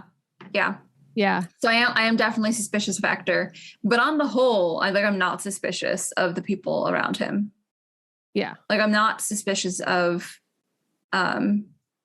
Eos, who's like, for all intents and purposes, she's kind of been presented as this like threat to Sarah's like power within the castle. Not that she would actively do anything, but in terms of like her personal power within the castle, her influence. Yes, yeah, her influence within the castle and is kind of this threat to her power. Yeah, but you don't feel threatened by it, right? No, yeah, you can tell that she has a certain kind of authority when she's like, no, we're gonna go down and see Gemma. And then Belle just has to be like, okay. Like, and that's kind of where you know that she has like a bit of authority. And yeah, definitely. I agree. Because even like, well, like I liked that interaction specifically too, because Belle's like, well, what about Nyktos? And Eos is like, what's he going to do? Like, literally, what's he going to do? Like she's not scared at all. Yeah. Yeah. Yeah. Sorry though, I interrupted you. No, that's okay. I just really like, there was like a moment in the book where I was like, I just want to read her book. Like, yes. I want to read her story. Like, she sounds like badass. How old do you think she is? I was kind of imagining kind of like an older lady at first, but then I was like, what, why? Like, I don't think it ever said that. Like, I was definitely like imagining her looking older than Nyktos, but definitely on the younger side. So I was thinking like early 30s. Looking okay, yeah. So like older just than a couple her, thousand years old. Yeah. Older than her, but not like Odetta. Like no, not like Odetta, but like definitely like on the older side of what some of them are described as. Yeah, which I would feel really like would lead to some of that authority that she holds. Mm-hmm. Yes, it makes sense because we could find out later that she was kind of not treated well where she came from. And so they give her the respect that she deserves. Yeah. As their elder, as her being, Yeah. Yep. Words. I read them, I don't speak them. Yeah. I did also have, when I talk about, I noticed like, so Nyktos or Ash. Well, yes, Ash, because he's Ash at this point. Mm-hmm. I love that too. Like that, just like really fast. He is no longer Ash to me. Yeah. Like he no longer wants to be asked to be. And that busted through the floor and he like, was like, he he busted through the floor and he was like, I'm Nyktos, bitch. Yeah. Like I loved too, like, cause I'm like, you know, you like scan to the future pages and all of a sudden you see Nyktos and I'm like, fuck, what happens? Like I have to like, when it gets really intense, I have to take like my bookmark and just like, I have to cover. So line by line. Otherwise I will just like skim ahead when I get too excited. Mm-hmm. I have to force myself not to. I just physically cover the words. Otherwise I will read ahead. Yeah. And I did it at that part because I have to like reread it. Yeah. That's what I do. Like I'll reread the page. There was that one fucking scene that I was just like a fucking scene or like a really good scene? No, really good scene. Okay. It was when of course, after he finds out. Okay. And he goes, ether pulsed in Nyktos' eyes. Is that shame I feel from you? He laughed, the sound nothing like the ones I'd heard from him before. Or are you that good of an actress? I think you are. His gaze swept over me, his lip curling. And I also think you forgot to list acting alongside making bad choices as one of your many talents. And I was like, oh, fuck. Yeah. Like, dude, no. He was pissed. And then she's like, I sucked in air that burned my throat. Like, I was just like, that is too far. Like, I have done this. Yeah. With Milo before, where I've taken something he's told me in like intimate confidence and like used it against him. And it sucks. It's a very low blow. Yes. And then she does it back though, doesn't she? I hope so. I can't remember now. It made me so sad. Because I was so scared for them. Oh. She does it back though. But I love that she's like, oh my God. And now you feign hurt. Nick just shook his head as though his lip curled. The disgust there bore down on me. That is beneath even you. My jaw unhinged. Stop reading my fucking emotions. I was just like, yeah, bitch. Like, well, she has another part. I don't remember if it was that one or if it's when they're fighting like post or pre-sex or whatever, where she's like, if you can feel my emotions, you know that I'm genuinely feeling this. So I don't know why you're trying to pull that shit. Yeah. She's like, if you're going to feel my emotions, at least don't fucking tell me that I'm feeling what I'm not feeling. Which is also like, that's one of my biggest pet peeves when you're arguing with somebody and they're like trying to tell you how you feel or what you're really thinking. And you're like, don't even try to like assume that. And then the fact that like he can feel her emotions and he's still trying to like change that narrative, like paint her into a worse person. She's like, I already feel like shit. Like, I know I fucked up. You don't need to make this worse than it already is. Yeah. And I love that she's just like, all of you, yes. You know? Yes. And then like later someone says something and she's like, what did I say? Like, there's so many moments in this book where she knows what she's talking like. Yeah. She's got like a surety. She's not doing it out of like if Poppy like tries to like yell something home, it's not as sure, because you know what's going in her head and she's always like questioning and stuff. And like, this is just more like, no, you know exactly, like she knows, she has the like this emotional intelligence of like being able to know when people are pulling shit. Like she's got a really good bullshit meter and it's written well to where like we're right there with her in the bullshit meter. And then when these people are just doing stuff, she's like, no, like, and it just hits home so well.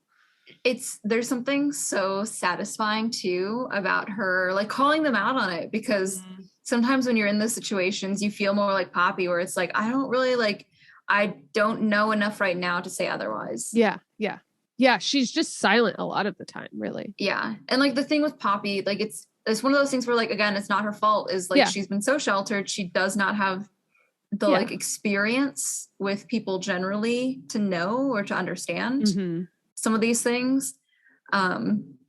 Sarah's very sure of herself. Yeah. And I love that for her. Yeah. Love that for her. Yeah. And so before the crackdown, right? Of like him learning that she's there to like murder him. Yeah. There's a few moments like they kind of like make a point where, so she says like, she says, oh, thank you. And he goes, you don't have to thank me for that. And you think, oh, like, that's like such a, like, that is like kind of the picture of like who he is as a person, like whether or not he's in love with her or not, like that's what he would say to someone. Yeah. But after he learns about this betrayal, he says, thank you. Yeah.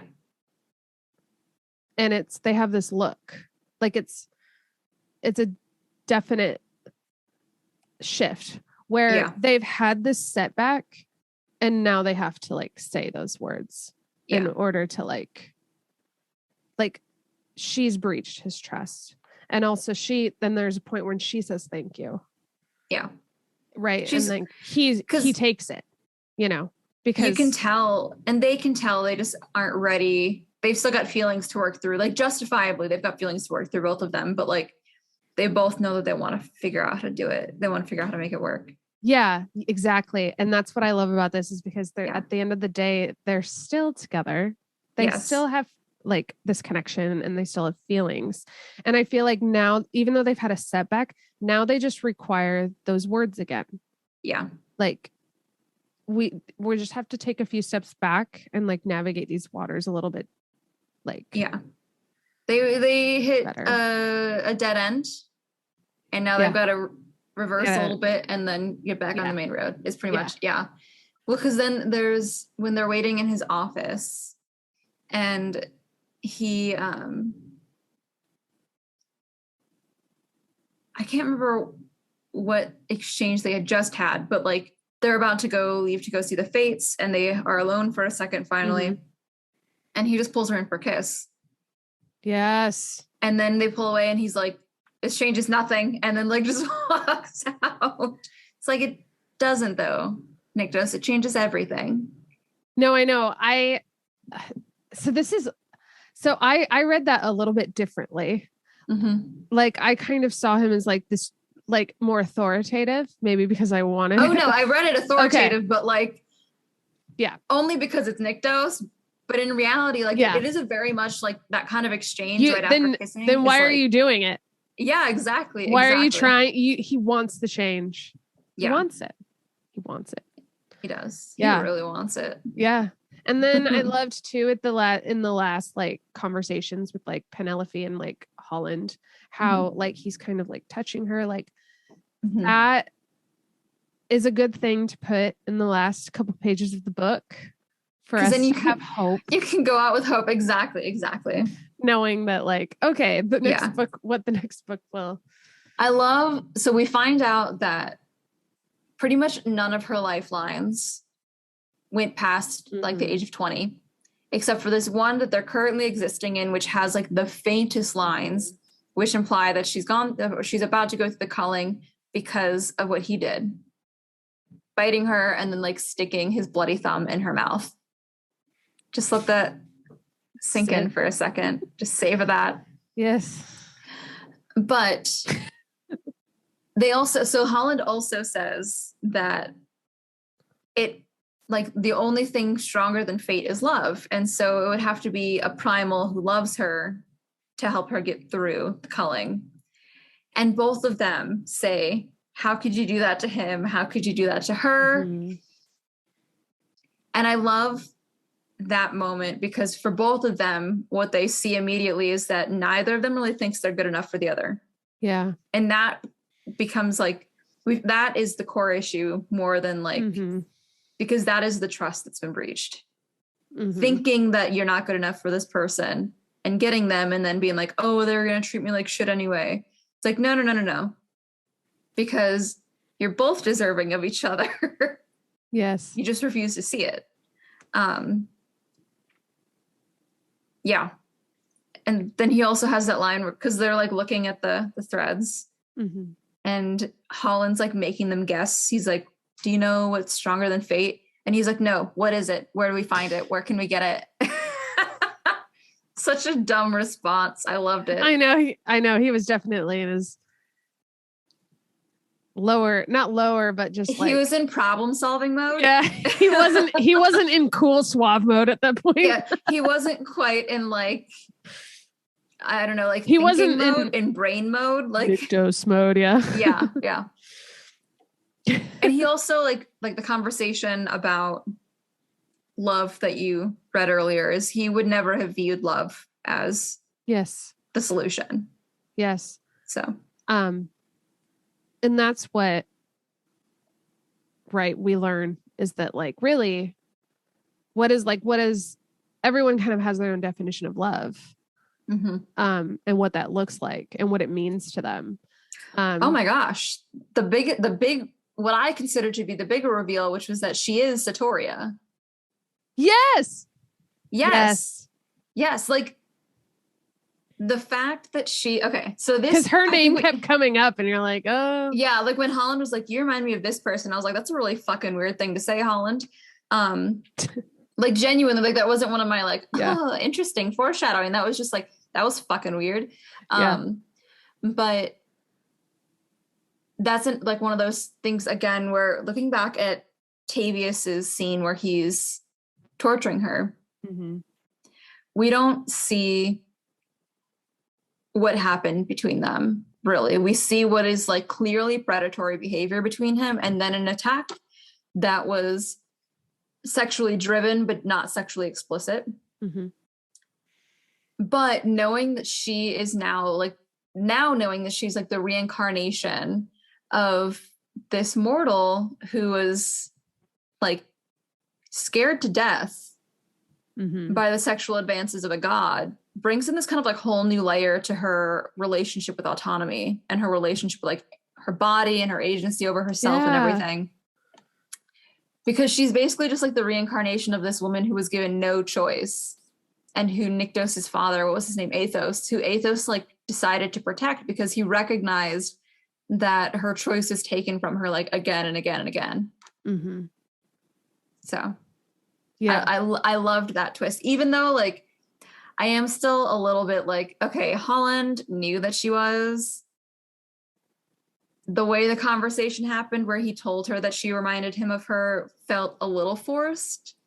Like that was one of those times when he was definitely touting the line about what was involvement and what wasn't as a fate. Oh yeah. Yeah, Nyktos kept saying that. Yeah, he was like, oh, it sounds more like semantics than anything. It's like it literally was. Yeah.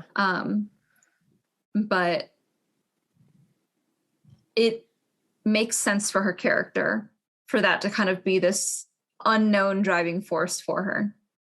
Because then it makes that whole the scenes where she feels locked up in the castle make more sense. Right. Because Colas had trapped her. So it didn't, and correct me if I'm wrong, it didn't feel like it explained why Holland was with her. Like, why did he need to be there? Pretty much just came like it wasn't like an assignment or anything. It pretty much just came down to the fact that like he would have helped Athos more if he'd have known. And so he was trying to help where he could. Right. To like protect her? Yeah, a little bit like protecting her and guiding her and like guiding her as much as possible without like obstructing the lines. Because he's literally trains her. Yeah. So I could see that maybe he was just like kind of side, like protecting her, teaching her how to protect herself. Because also she's at literally the last paragraph talks about how like she is literally the source of life. Yeah. And if she dies, which is what Eos was even saying. Like Eos was like, what if she's the only reason it's not worse? Yeah. Eos. Yeah, Eos so good. She's like, I don't know, maybe it's stupid. Forget I said anything. I know, like she's like actually like really wise. Yep. I think it's two parts. Like one, protecting her, and then two, like keeping like a first-hand account of what's going on. Yes, because it's one thing to kind of like hear it secondhand from whatever god you've decided to like charge with it, but like they were like, no, we need to have somebody inside. We need to have like one of us in there monitoring the situation. Because they can't really do anything against Colas. They need this plan, these people. He's like, I have put you together. I can't tell you what happens next, but please, for the love of God, just like do the one thing I can tell you. Fall in love. Yeah. That is the only way this is going to work out. Yeah. I'm really excited for the next one because I love like rocky relationship, like drama. I just love it because it's so interesting. Well, and it makes the best everything. I do kind of like that we're getting a similar situation to Poppy and Castile where it's like, okay, well, we kind of have to be together. Like the cave pool sex scene in Flesh and Fire where he's like, where they're like, we're going to stop pretending. And then he stands up and he's like, well, that was fun. Back to hating each other, I guess. Yeah. Because neither of them will admit like how much they actually love each other. I do love like that thing where like they're both, I don't want to say lying. Well, I guess lying to themselves about how much they want each other. Thinking back again to the scene where he's like basically on his knees and he's like, what do you want? Like that repeat of The Notebook where he's like in the rain, he's like, what do you want? And she's like, I don't know. Like, I love that shit. What do you want? Like, I don't know. Yeah. Like, she wants you. She wants you. We all know she wants you. Like, for the love of God, just say it. Yeah. But I love that. I love the frustration. There's nothing more tiring in a book when everyone's getting along. So you need the tension. Yeah. And you need also like the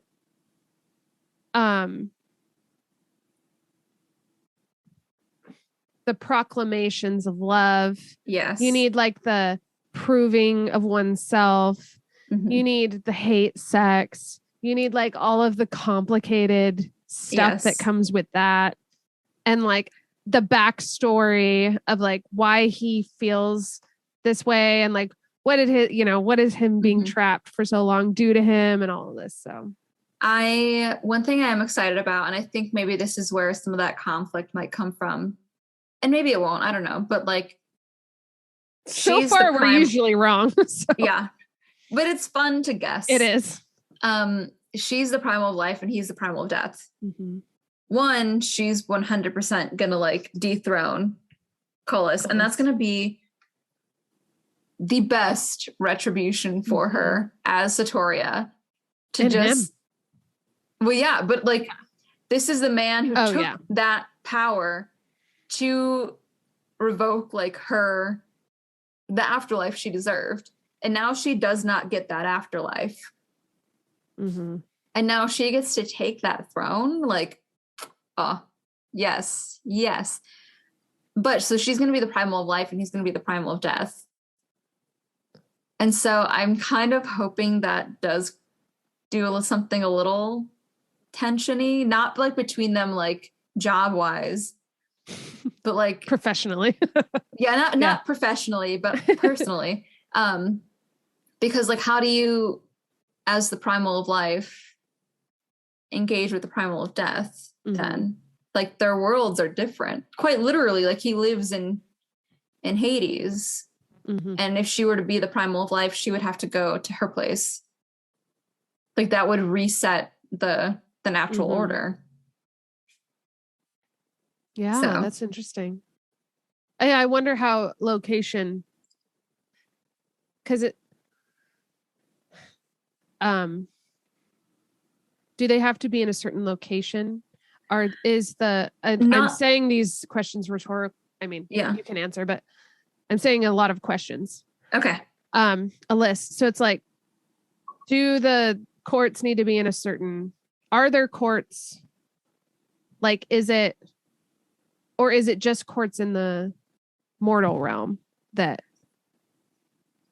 I think it's courts in Elysium as well. Okay. But there is this sense that like they have to keep it separate.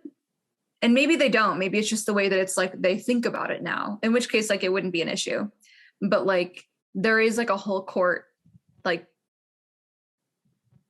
of life around Colas now, like where Athos used to be. And so like unless it used to be the other way around, maybe they haven't moved. Maybe technically she's where she's supposed to be. Maybe that's why that was the first place that was that ruined by the rot. Who's to say? It hasn't really gone much into that yet. But I am interested because I hadn't really thought about like the animal and the kind of like the natural order kind of stuff before this conversation. But that's definitely something that's going to come up next in the next book because we still have to solve the rot. And even the dying wood, the redwood. Yeah, the dying woods. I was kind of hoping they'd like weaponize those gods against the like something. Yeah, kind of like a Nina situation where she just like wills all the bones to like kill the well mother. Somebody like gets chased over there and then like they open the door and it's like, have fun with that. Yeah, I know, like those also the battle scene.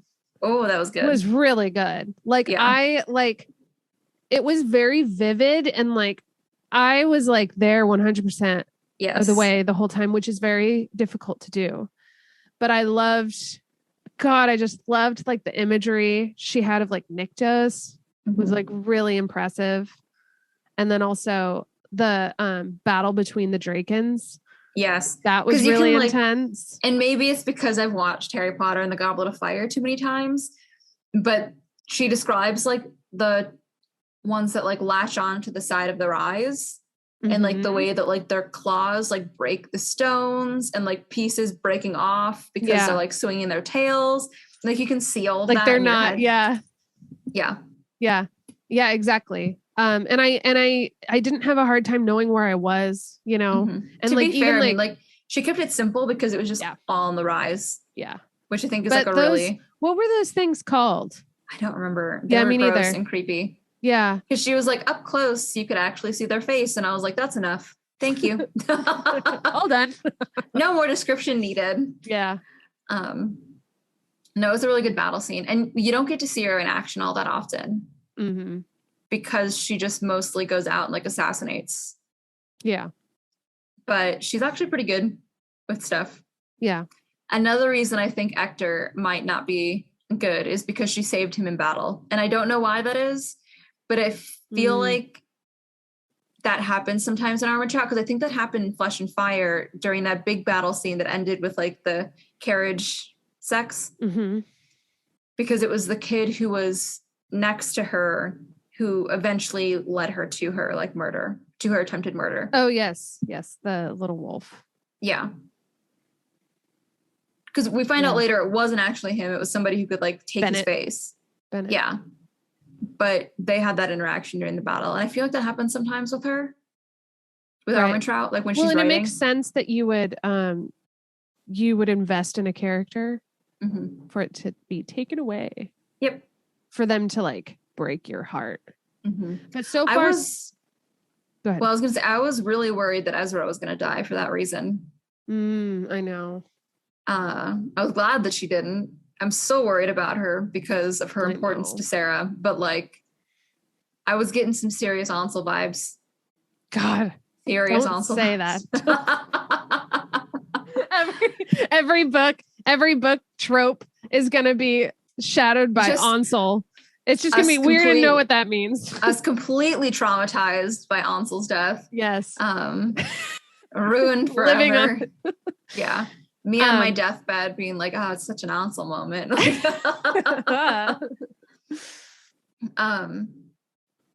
I think she did a really good, or like again, Armentrout did a really good job of like establishing Sarah's strength without doing it really in the same way that she did for Poppy. Because you can see Poppy's strength in like her compassion and the way she fights for the people that she cares about and everything. Like sometimes literally when they're in the battlefield. And so that's like a really good way to see those kinds of feelings that Poppy has. But Sarah has like just this really strong sense of self. Yes. Yeah. Yeah. I really enjoyed her. I enjoy her. Yes. She's not going anywhere. No, she's not. We're going to have another book soon, right? It didn't even see that. That was also sad as there wasn't like a coming in 2022. I think I saw it in like, I'm part of the JLA Facebook group. What I understand is going to be fall of next year. Oh, okay. That's not bad. Yes. But let me double check. I did not check it it was just somebody posting about it on the group. Yeah. So I didn't see if. I really loved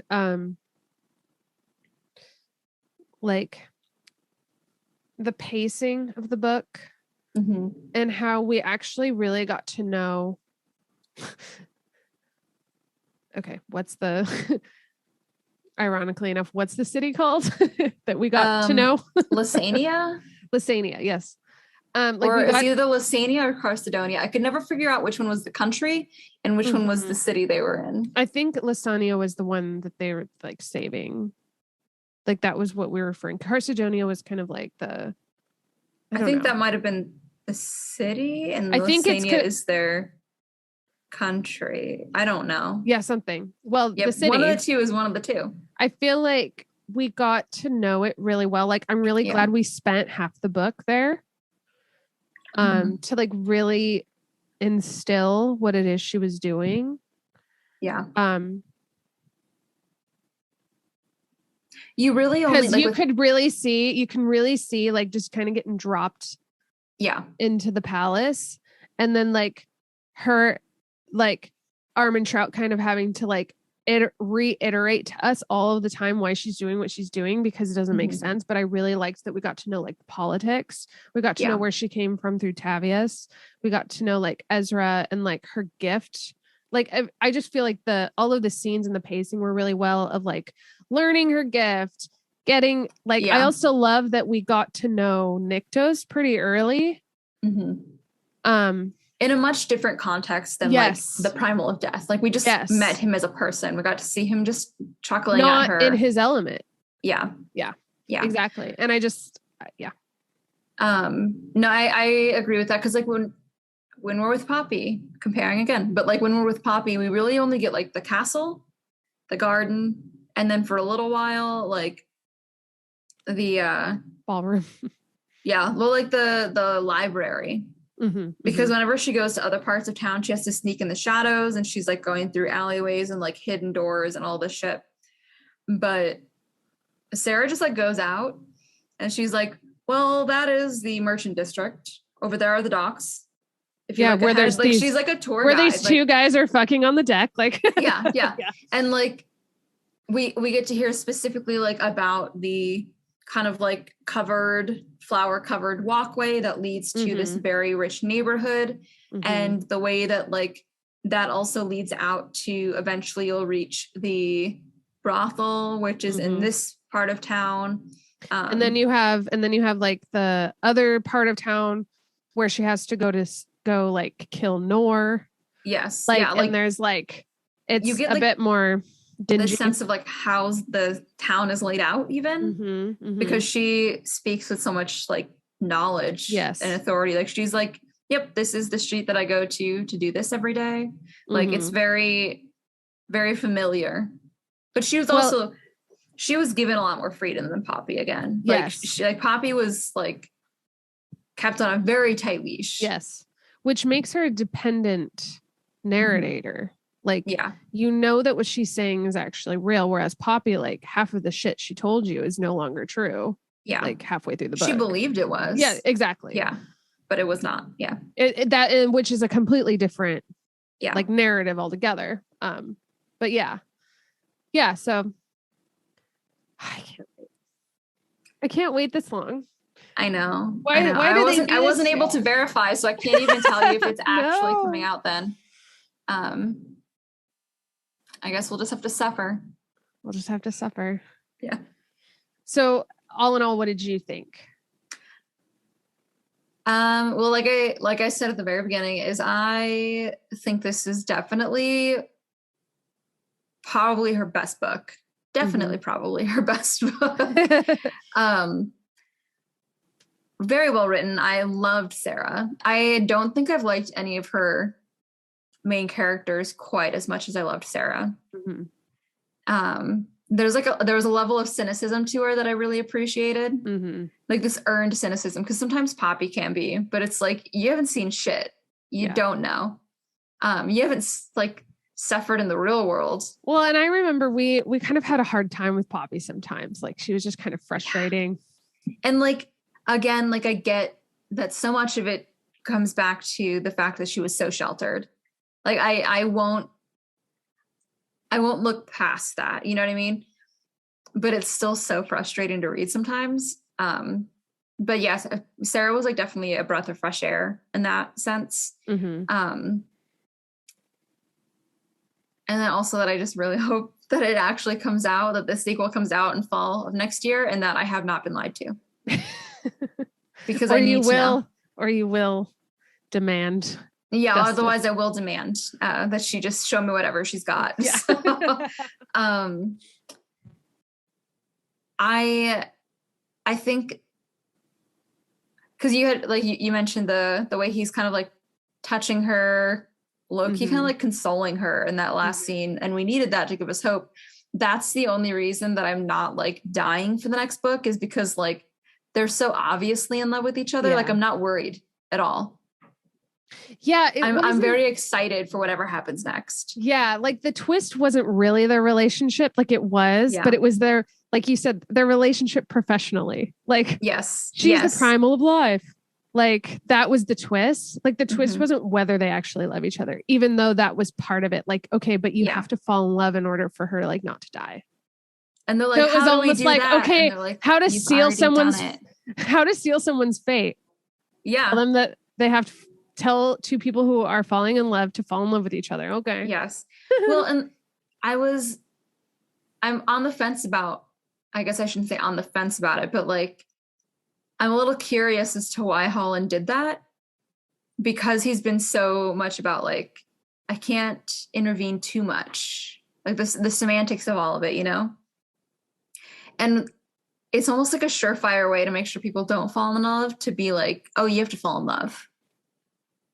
But I think he knows that they already are. Yeah. And so he's like, if I don't say it, they'll never see it. Yeah. Because nobody in this court has the balls to tell Nyktos or even Sarah, because they're all like a little bit scared of her because she can like stand up to Nyktos. They're not scared of her in like well, they actually, I mean, they are at that point because they've seen her gift. And so they're like, we don't hate you. We're just like low-key kind of afraid of you. Yeah. Like you should not have that power. You ascended a woman. And so nobody in that room has the balls to tell either of them the truth. They're like, they can deal with that on their own. Yeah. Holland is the only one with like the power in the situation to be like, yeah, the authority over Nyktos. Authority. Yes. Yeah, exactly. So yeah, I'm content with where it left off. Like it definitely felt like a breath. Yeah. I'm fine with waiting, but just not too long. Yeah. Yeah.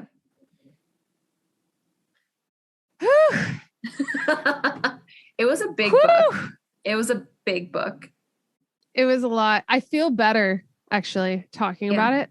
Like I feel like, okay, now I can move on. Yeah. Like when you were like, maybe we'll record this weekend. I'm like, I don't like, I was like, cause I won't be able to start another book until we talk about this. Oh yeah. No, that's fair. That's fair. That's how I need like the closure. I told myself I was going to start our next book. I've read the first 3 sentences. Good job. Yep. That is as far as I could get because I was just so eager to talk about this one. Yeah. Yeah. This is the first time that I finished it early though, I think, with any of our books. Yeah. So that's on me. That's good. I just couldn't put it down though. Yeah, so. No, me neither. I I have to get like 25% through and then I can not put it down. Yeah. We didn't really talk about the blowjob scene. No, we didn't. Should we snip that in? Well, I do want to give it it's time. Just briefly. It doesn't have to be a lot of time. Yeah. Get that vitamin D. Yep. So good. Mm-hmm. The one with Poppy was good. Like, yeah, I haven't read a lot of blowjob scenes. Yeah. And I think it's because generally it's not a very attractive thing. Mm-hmm. Like when you're thinking about like the romanticism of sex, you know, like the romanticization. Romanticization. Thank you. Of sex. It's not really one that like comes up. But it was delicious. For lack of a better word. It was a very well done scene. Well, in the past, I know you've talked about, I love how they slip in how big he is without being like, he has a big dick. Yeah. Because there's a part where she was like, I put what I could of him in, and then the other part of her hand the rest of the way. Like literally said that. Like, oh my God. She couldn't, he was so like, it was of a size that did not allow for her to do much more than that. Yeah. And then she gets fucked from behind a few scenes later. And it makes all my dreams come true. Yep. God, I love that you went straight to that one too. That's a good one. I could not get that one out of my mind. Talking about when he's like kind of not biting her, but biting her. When like he's fucking her from behind. Yes, we're talking about that. Yes. And I read it last night. Nice. She even says something along the lines of like, it was the most dominating, and like, or like in the most dominating way. Yes. Like, she emphasizes his dominance in that situation. Yes. And how, man, he learned fast. Yes. I think that might be the point when she's like, he wasn't a virgin. Right. Yeah, it was very... I guess we don't really know, do we? Not really. Because he says, oh, I've never felt this before. But he says it right after talking about how tight she is. Yeah. Which maybe he's just been with very loose women. Well, just like, because she also said the same thing. Like, so maybe he was talking about like, oh, like this is really good sex, you know? Which is possible. Yeah. Like, we don't know what happened when he was like, the only other time that I could assume that it possibly happened was when he was kidnapped. Yeah. Because of the way he talks about it. Yeah. So when he was held hostage, in which case, I would also agree that he has not, that this is his first real time. But I do like that it's kind of implied that she has more experience generally. It would make sense too if he was forced into sexual situations, why he's so insistent on choice. And like her having to like aggressively give him consent. Yes. Like he actually like actively needs that kind of like punch in the face consent kind of stuff. Well, and then there's that scene where he's showing, when they first get there and he's showing her around and he kind of like pins her against the wall. Yeah. And is like, I'm going to fuck you so hard that I won't know my name and you won't know yours. You don't need to remind me. like the promise of like something he's never done. Yeah. I guess could happen, but it's very... He's like, very confident in his abilities. A timid person doesn't do that. Yes. And so I like that it doesn't, like, he's not timid and he's not like cocky. Yeah, like, or like always dominant, but like he can be dominant and also like restrain himself at the same time, which I like. It makes the like Armentrout's very conscious of their power dynamic. because he's a primal. Because like he's not just like a god, he's like above a god. Mm-hmm. And so like in their interactions, kind of going back to this thing about like choice and control and that kind of obsession that he has, I could call it an obsession. There is, as like readers, then an element of just the fact that he holds so much more power than her. Like he has to be doing that. Otherwise, like those moments during sex when he really takes power just would have felt gross. Yeah, exactly. Yeah. Well, and I liked that he also went to the lake. Like that's an act of like, okay, like I want, because he knows that she's involved in this deal with him. Mm-hmm. Like he needed to establish that relationship before the deal. Yeah. I don't know that he ever even planned on not following just through on it. Right. The deal or yeah. Because he definitely like after it happens, after like he was kind of forced into it. Yeah. Like he kind of talks about like I'm sorry, but choice is no longer an option. Mm-hmm. And so there is kind of this like there's this like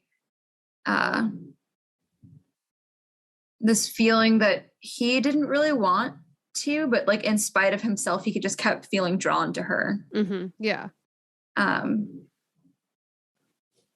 Which we know is the Ember.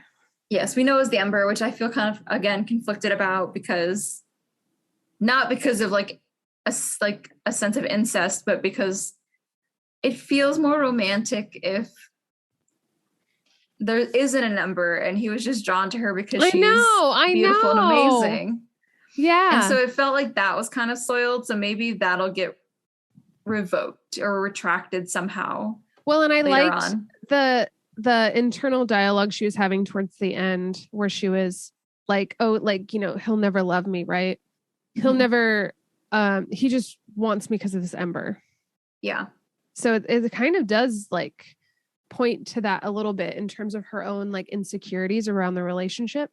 Yeah. Because at first she thought, oh, like, well, maybe he's, you know, he's falling for me or whatever. And then like this happens. And now anything like he's just keeping her alive because of this like gift that she has. Literally any time that like he extends her some kind of like grace, she's like, oh, it's just because of the gift. Like there was literally a line he said that she was like, that sounded like my mother. Yeah. And I was like, fuck. Yeah. Because we all know how much of a peach she is. Yeah. And like it always sucks when somebody says something and you're like, oh God, that sounded just like my father or my mother. Mm-hmm. And like you're like, oh, I've done it again. Yeah. Exactly. And then I do want to briefly, I know this is supposed to be ending thoughts, but like the moment when she finds out that the rot wouldn't have healed, like the relief that she feels, but also like the confusion because what she's been taught, again, kind of like a Poppy moment where it's like what she's been taught her entire life has not been true in a different way, in that like it's not the entire society's makeup that's changed. But like a detail. Yeah, just like a detail, just like something related to her. And because it gets mixed up with the like the immediate guilt that she feels for what she had planned. I love the way that scene was written. Yeah. And then I think who was it that figured out, was it Nyktos that figured out like, no, she's feeling guilty because she was going to kill the king. She was going to kill Nyktos. Now I'm interested because I'm wondering if it was Ector. Oh, was it Ector? What a dick. I don't like him. I don't trust him. Well, we don't know that yet, so. That's fair. I mean, I stand by that judgment of him. He's earned it. Okay. Oh, that's much later. Sorry, I kind of have to find out now. Oh, I also forgot. It's after Nyktos, because I had highlighted this line. It's after Nyktos said, I think I will call you one of my own. And so she feels like doubly bad about that with him because she's like, he invited me into his family. There's just a lot of like exposition of. Yeah. Belle. I don't think she thought becoming her consort would save her people. They found her. Yep. Yeah. I think she learned how to end a deal in favor of the summoner. Yep. Yeah. Okay. Well, that's all that little issue. Damn. I mean, I stand by my hatred of Hector. Yes. But also, I do too. I think there's something there. Yeah. Mm-hmm. I can't remember what it was. Oh, I guess, okay, so yeah, with that scene, like, the way she just kind of, like, unravels. Mm-hmm. Yeah. Like, I don't remember if she even describes it this way, but, like, you could feel her kind of just, like, you know when you break and all you can do is laugh? Mm-hmm. You're like, your brain's just like, we can't process this. We're just going to laugh for a little bit. Like you could see her doing her kind of like her dumb, like, looking into the distance, laughing, thinking like I was going to die for nothing. Yeah. And they still like, I would have killed the primal of death and the people still would have suffered. Yeah. In fact, like if she'd have tried to go, like have gone through with it and they'd killed her, they would have killed exactly what's protecting everybody from the rot. Yeah. Because as we find out, it's the embers of life in her that have been protecting the mortal realm from Colus's bullshit. And he's the shadow. He is the shadow. In her ember. I was literally laughing on my like way to work, just like, oh my God. I connected the dots. That's what it means. Yep. I was like, I get it now. It's rather poetic. Yeah. If you think about it. Yeah. Yeah. It's mostly just sexual though. Yeah. I think okay. Yep. That's I all like I got. We exhausted it. Well, there's a lot to good. exhaust. It was such a good book. It was so good. Yeah. Cool. I am very excited for the next one. Yeah. So. Okay. All right. Well, until next time, happy reading. Happy reading. Bye. Bye.